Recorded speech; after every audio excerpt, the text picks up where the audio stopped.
welcome to the first episode of Life versus Me. Life is very good, but my life is ठिकै opposite, very bad. But life जस्तो भए पनि fashion is fashion bro. आफ्नो स्टाइलमा कमी आउनु चाहिँ दिनु हुँदैन. गेस वाट हिजो चाहिँ के भयो? हिजो खरिदारको एक्जाम भयो. त्यसपछि गेस वाट के भयो? हुबहु जे हुन्थ्यो त्यही भयो. हालसम्मका 3-4वटा खरिदारका एक्जाम जस्ता भइरहेका थिए त्यस्तै भयो.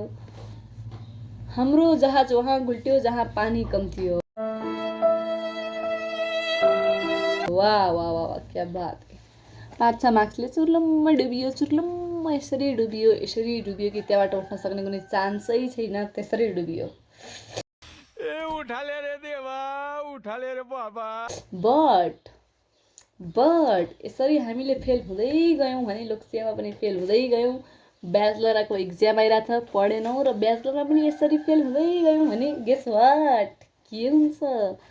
त्यसपछि हाम्रो बिहे हुन्छ. सरी बिहे कसरी हुन्छ? यो गतिलो पिम्पलको लोभलाग्दो अनुहार देखेर हामीलाई बिहे कसले गर्छ? सो गेस वाट के हुन्छ? त्यसपछि हामी घरबाट निकाला हुन्छौँ. गेस वाट त्यसपछि के हुन्छ? त्यसपछि हाम्रो सडकमा अल्लाह के नाम में कुछ दे दे रे भाया, अल्लाह के नाम पे दे दे बाबा, अल्लाह के नाम में कुछ दे दे. यो हालत हुन्छ. मा कसम है, जाने बिग्रियो कि हिजोको एक्जाम त. कसम से हिजोको एक्जाम त जाने बिग्रियो कि. क्वेसन होइन गलत पढेर बिग्रियो. यसो जोडेको है नम्बर कोही पास भइजान्छु कि भन्ने यति आश थियो. यसो रुममा आएर नम्बर जोडेको 5-6 नम्बर पुगेन. गेस वाट त्यसपछि के भयो? त्यसपछिदेखि अहिलेसम्म हामी परेसानीमा छौँ. तर पनि गेस वाट के भयो? हिजो साँझ हामीले मासु ल्याएर खायौँ. सो गेस वाट के भयो? आज यस्तो राम्रो मौसम भयो, पानी पर्यो, सुत्ने मौसम छ. बस गेस वाट के भयो? मलाई निन्द्रा लागिरहेको छैन गाइज. के गरम जिन्दगी चरममै पो डुबे त हो. सबै समस्या मैमा किन आउँछ? मैमा आखिर जिन्दगीले मबाट आँटेको के छ? यति प्रब्लम मेरो जिन्दगीमा दिनु थियो भने भगवान्ले आखिर मलाई यस संसारमा किन पठाए? त्यस्तो मैले भगवान्को के बिगारेको थिएँ र भगवान्ले मलाई यो संसारमा पठाए गाइज? उठाले रे देवा, उठाले रे बाबा. सो के गर्नु पो त भयो त हौ. केही उपाय दिन पर्यो. यसो होइन अब पढाइ हुँदैन. न लोकसेवाबाट उपति गर्न सकिने भयो, न प्लस टू भन्न आउँछ. प्लस टू त मेरो सकिसक्यो. ब्याचलर पढेर उपति पर्ने भयो भनेर यसो युट्युबतिर लागेको त है. युट्युबमा सब्सक्राइबर बढ्नुको साटो युट्युब सुरु गरेदेखि पिम्पल बढिरहेको छन् जिन्दगीमा. जसरी एक दिनमा 3-4वटा पिम्पल बढिरहेको त्यसरी यदि मेरो सब्सक्राइबर बढिदिएको भए युट्युबमा अरू केही गरेर खान नसके भए पनि युट्युबर बनेर त खाने थिएँ. भगवान्ले त्यही पनि दिएनन्. क्यार म बढी पिम्पल दिएँ तर सब्सक्राइबर दिएनन्, भ्युज दिएनन्, लाइक दिएनन्, कमेन्ट दिएनन्. हरे राम. साला यो दुख का खत्म नहीं होता बे. गेस वाट अब मेरो के दिल चाहिरहेको छ? अब मेरो दिल चाहिरहेको छ म चिया बनाएर खाऊँ. तर गेस वाट जाँगर छैन. But can you guys see the वातावरण of today? I'll show you. Follow me. Okay? OMG. So follow me. We are going to show you the environment of today.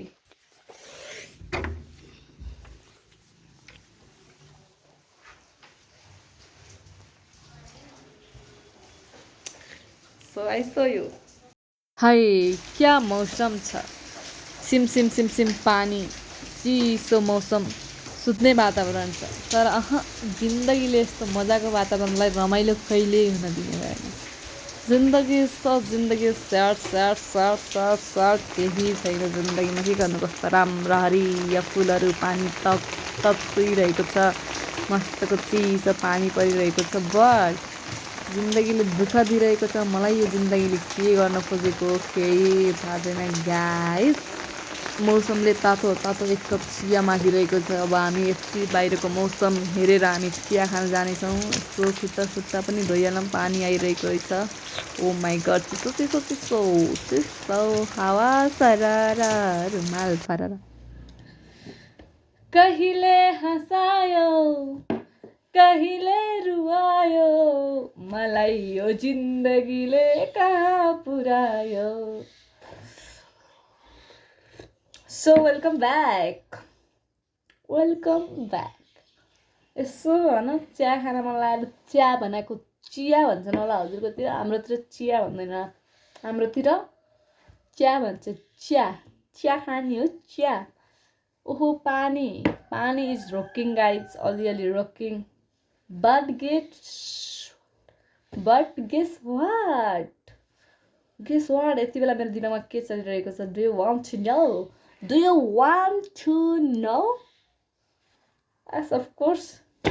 Usually you want to know. So के भयो भन्दाखेरिमा हिजो जुन दिन मेरो exam बिग्रियो त्यो दिन हिजो के भयो? Guess what? डेबीको रिजल्ट आयो। Then guess what? It's my life bro, nothing is gone right. It's my life which is nothing gone right। क्या इंग्लिश क्या बात है सर। अमेरिका जाने लक्षण थियो साला, डिबिए परेन म्याकुरी। चेस परेन, के गर्नु, पार्टी त हान्नै पर्यो। हिजो डिबी पनि परेन, इक्जाम पनि बिग्रियो। त्यही अवस्थामा हिजो मासु बाटी हान्यो नि म्याकुरी। जिन्दगीले साथ नदिए बेला मासुले त साथ दिन्छ नि म्याकुरी। ओ यामजी तातो रहेछ, चिया तातो हुने रहेछ, चिया तातो हजुरहरूलाई थाहा थियो र? No science. आधी इङ्ग्लिस पुरै सिकिसकेको थिएँ कि माकुरी। पुरै इङ्ग्लिसको फुल तयारी भइसकेको बेलामा अमेरिकाका 47औं राष्ट्रपति डोनाल्ड ट्रम्पले मेरो डिबी क्यान्सल गरिदिएकोमा म साह्रै चिन्तित व्यक्त गर्दै आफ्ना भावनाहरू पोख्दै चियाको एक चुस्की लिन चाहन्छु। धन्यवाद। वाउ, के गर्नु हो गाई, जिन्दगीमा बोरै बोर छ हौ। के गरम भयो। म त किन चिलाइराखेँ मेरो जिउ। ननुहाएको पनि धेरै 1-2 महिनै भइसक्यो। के नुहाउनु, जिन्दगीमा अरू केही राम्रो चले छैन, नुहाएर राम्रो किन भन्नु होइन? सो नुहाएर पाइने पनि के हो र? नुहाउनु जरुरी छैन, नुहाएको जस्तो लाग्न जरुरी छ जिन्दगीमा। मलाई कहिले ननुहाएको कसैले भन्दैन, because I looking very डट्टी guys, डट्टी। Look at my face. यो अनुहार देखेर मलाई कसैले राम्रै भन्द हो त? No never. But I love myself. आफूले आफूलाई माया गरौँ, जिन्दगी सफल बनाऊ। धन्यवाद। यसै सट्टामा अर्को चुस्की। अर्को कुरा चाहिँ होइन, अब मेरो इक्जाम पनि बिग्रियो नि त। अनि त्यही भएर चाहिँ अब मेरो गाउँतिर घरमा चाहिँ अब बिहेको कुरा चलेछ होइन। 48 वर्षको उहाँले मेरो रिस्ता माग्न चाहिँ आउनुभएको छ। बट अब यही पाराले म अगाडि बढेँ भने जिन्दगीमा बिहा हुने मेरो कन्फर्मै होला जस्तो छ। अब गतिलोसँग बिहा हुनलाई आफ्नो उमेरसँग मेल खाएकोसँग, अलिकति राम्रो जिन्दगी भएको, खाएको लायकको जागिर भएकोसँग बिहा हुनलाई त आफू पनि गतिलो चाहियो नि त गाइस। सो उहाँ 48 वर्षको हुनुहुन्छ, बट कोही बात नै, I accepted it because it's life versus me. पर कोही बात नै गाइज, हामीलाई स्वीकार्दै छ 48 वर्षको बुढो जवान। Because it's my life which is totally opposite. It's life versus me. आखिर जिन्दगीमा भगवान्ले मलाई पठाए किन? आखिर मलाई केही दिनु थिएन भने यो जिन्दगीमा, मलाई केही पनि गतिलो कुरा दिनु थिएन भने यो जिन्दगीमा भगवान्ले मलाई यति पृथ्वीमा पठाएर कष्ट किन गरे भन्ने कुरा हो। कष्ट, यो कष्ट पनि नगरे भइदियो त कस्तो राम्रो हुन्थ्यो। ए उठाले रे देवा, उठाले रे बाबा। स्वाहा बनाए नि जिन्दगी, स्वाहा। उडायो सपना सबै हुरीले नारायण नारायण।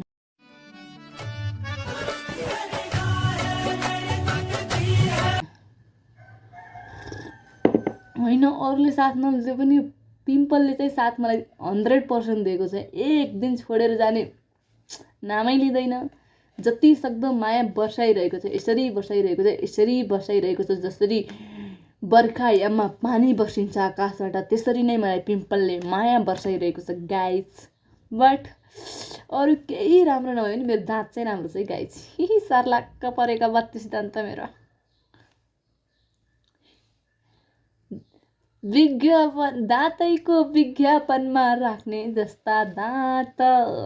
हाय हाय, यो गीत चाहिँ मेरै लागि बन्छ यदि कसैले बनायो भने।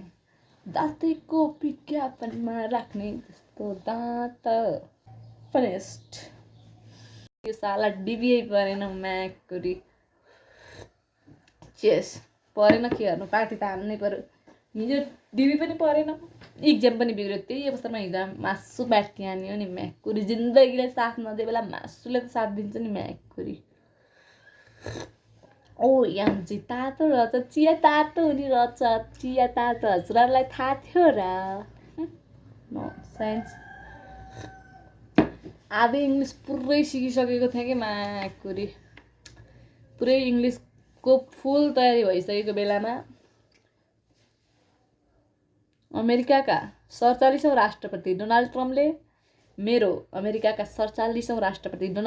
मेरो डिबी क्यान्सल गरिदिएकोमा म साह्रै चिन्तित व्यक्त गर्दै आफ्ना भावनाहरू पोख्दै चियाको एक चुस्की लिन चाहन्छु। धन्यवाद। वाउ, के गर्नु हो गाई, जिन्दगीमा बोरै बोर छ हौ। के गरम गरम भयो। म त किन चिलाइराखेँ मेरो जिउ। ननुहाएको पनि धेरै 1-2 महिनै भइसक्यो। के नुहाउनु, जिन्दगीमा अरू केही राम्रो चले छैन, नुहाएर राम्रो किन भन्नु होइन। सो नुहाएर पाइने पनि के हो र। नुहाउनु जरुरी छैन, नुहाएको जस्तो लाग्न जरुरी छ जिन्दगीमा। मलाई कहिले ननुहाएको कसैले भन्दैन। Because I looking very डट्टी guys, डट्टी। Look at my face, look at my face. यो अनुहार देखेर मलाई कसैले राम्रै भन्द हो त? No, never, no, never. But I love myself. आफूले आफूलाई माया गरौँ, जिन्दगी सफल बनाऊ। धन्यवाद। यसै सट्टामा अर्को चुस्की।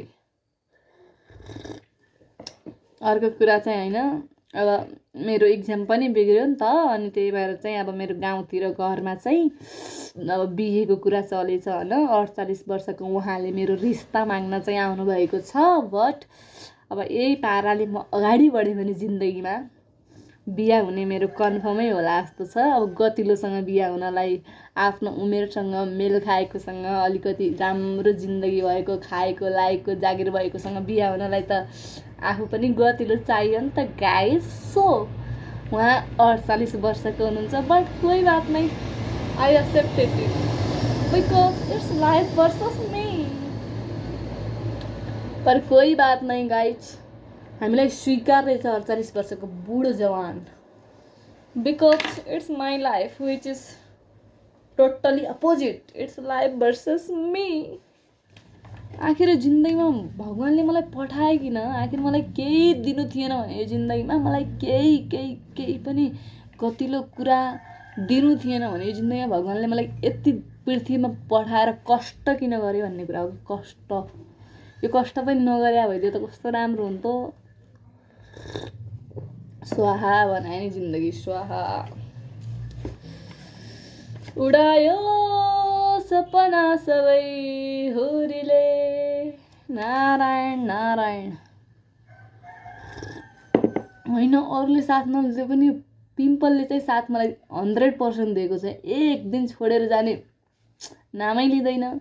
जति सक्दो माया बर्साइरहेको छ, यसरी बर्साइरहेको छ, यसरी बर्साइरहेको छ। जसरी बर्खायाममा पानी बर्सिन्छ आकाशबाट, त्यसरी नै मलाई पिम्पलले माया बर्साइरहेको छ गाइज। बट अरू केही राम्रो नभए पनि मेरो दाँत चाहिँ राम्रो छ है गाइज। सर्लाक्क परेका 32 दान्त मेरो।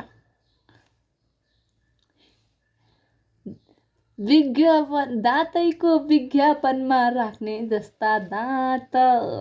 हाय हाय यो गीत चाहिँ मेरै लागि बन्छ यदि कसैले बनायो भने दाँतेको विज्ञापनमा राख्ने जस्तो दाँत so so so funniest so guys आजको दुःखपूर्ण दुःखले भरिएको कहानीलाई यहीँ समाप्त गरौँ र फेरि अर्को दुःख ल्याएर हजुरहरूको माझ आउनेछौँ आजलाई धन्यवाद किप वाचिङ किप लभिङ